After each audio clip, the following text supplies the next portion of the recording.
Hello everybody, and thank you for sharing your time with me. I'm sending this message through various different channels to reach my dear Russian friends and the Russian soldiers serving in Ukraine. I'm speaking to you today because there are things that are going on in the world that are being kept from you, terrible things that you should know about. But before I talk about the harsh realities, let me just tell you about the Russian who became my hero. In 1961, when I was 14 years old, a very good friend of mine invited me to come to Vienna and to watch the World Weightlifting Championships. I was in the audience when Yuri Petrovich Vlasov won the World Championship title, becoming the first human being to lift 200 kilograms over his head. And somehow a friend of mine got me backstage. All of a sudden there I was, a 14-year-old boy, standing in front of the strongest man in the world. I couldn't believe it. He reached out to shake my hand. I still had a boy's hand. He had this powerful man's hand that swallowed mine. But he was kind, and he smiled at me. I will never forget that day. Never. I went home and I put his photo above my bed to inspire me when I started lifting weights. My father told me to take down that picture and to find a German or an Austrian hero. He got really angry, and we argued back and forth. He didn't like Russians because of his experience in the Second World War. You see, he was injured at Leningrad, where the Nazi army that he was part of did vicious harm to the great city and to its brave people. But I did not take the photograph down, no, because it didn't matter to me what flag Yuri Vlasov carried. My connections to Russia didn't stop there, by the way. Oh, it actually deepened when I traveled there with bodybuilding and for my movies and met all my Russian fans. And on one of those trips, I remember, I met Yuri Vlasov once again. It was in Moscow during the filming of Red Heat, which was the first American movie allowed to film in Red Square. Now, he and I spent the whole day together. He was so thoughtful, so kind, and so smart, and, of course, very giving. He gave me this beautiful blue coffee cup. And ever since then, I've been drinking my coffee out of every morning. Now, the reason why I'm telling you all of those things is that ever since I was 14 years old, I've had nothing but affections and respect for the people of Russia. The strength and the heart of the Russian people have always inspired me. And that is why I hope that you will let me tell you the truth about the war in Ukraine and what is happening there. No one likes to hear something critical of the government, I understand that. But as a longtime friend of the Russian people, I hope that you will hear what I have to say. And may I remind you that I speak with the same heartfelt concern as I spoke to the American people when there was an attempted insurrection on January 6th last year, when a wild crowd was storming the US Capitol, trying to overthrow our government. You see, there are moments like this that are so wrong, and then we have to speak up. And this is exactly the same with your government. I know that your government has told you that this is a war to denazify Ukraine.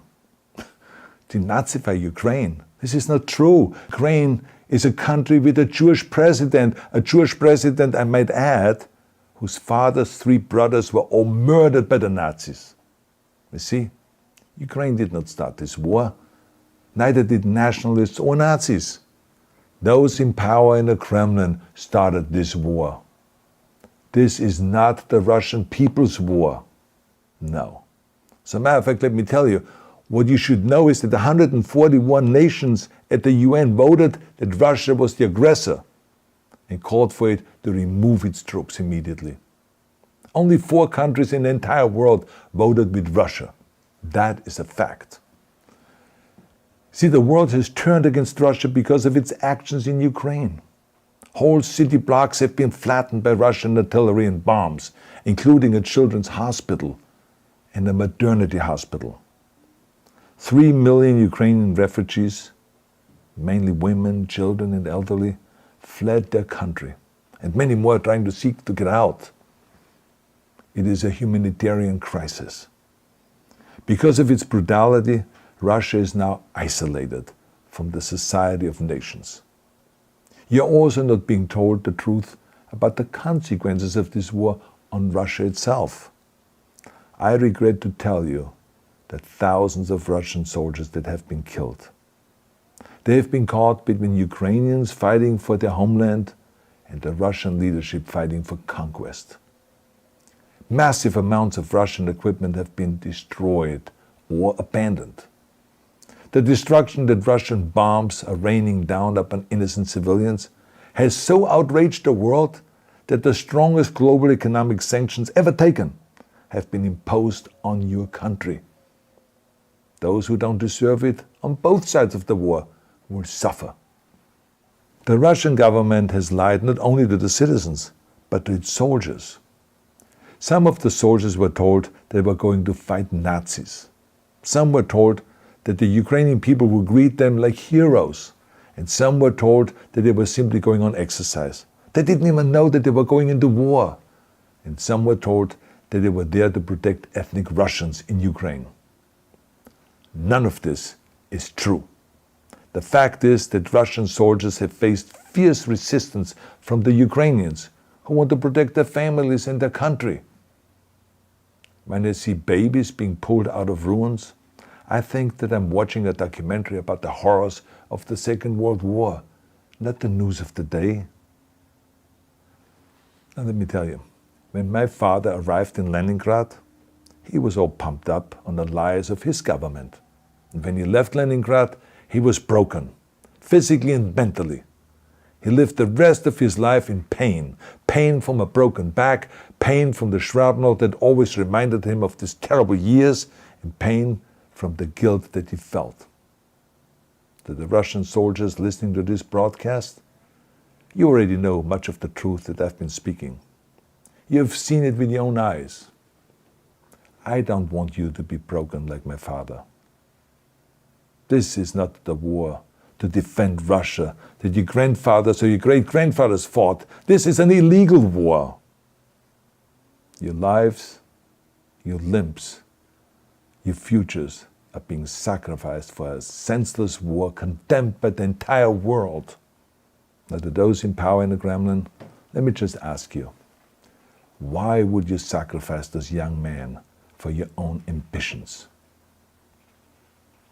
To the soldiers who are listening to this, remember that 11 million Russians have family connections to Ukraine. So every bullet you shoot a brother or a sister. Every bomb or every shell that falls is falling not on an enemy, but on a school, or a hospital, or a home. I know that the Russian people are not aware of such things are happening.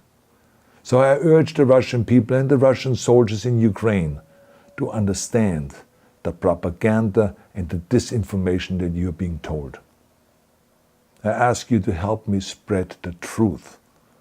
Let your fellow Russians know the human catastrophe that is happening in Ukraine.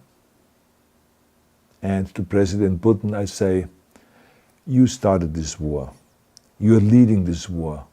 You can stop this war. Now, let me close with a message to all of the Russians who have been protesting on the streets against the invasion of Ukraine. The world has seen your bravery. We know that you have suffered the consequences of your courage. You have been arrested, you have been jailed, and you have been beaten. You are my new heroes. You have the strength of Yuri Petrovich Vlasov. You have the true heart of Russia. My dear Russian friends, may God bless you all.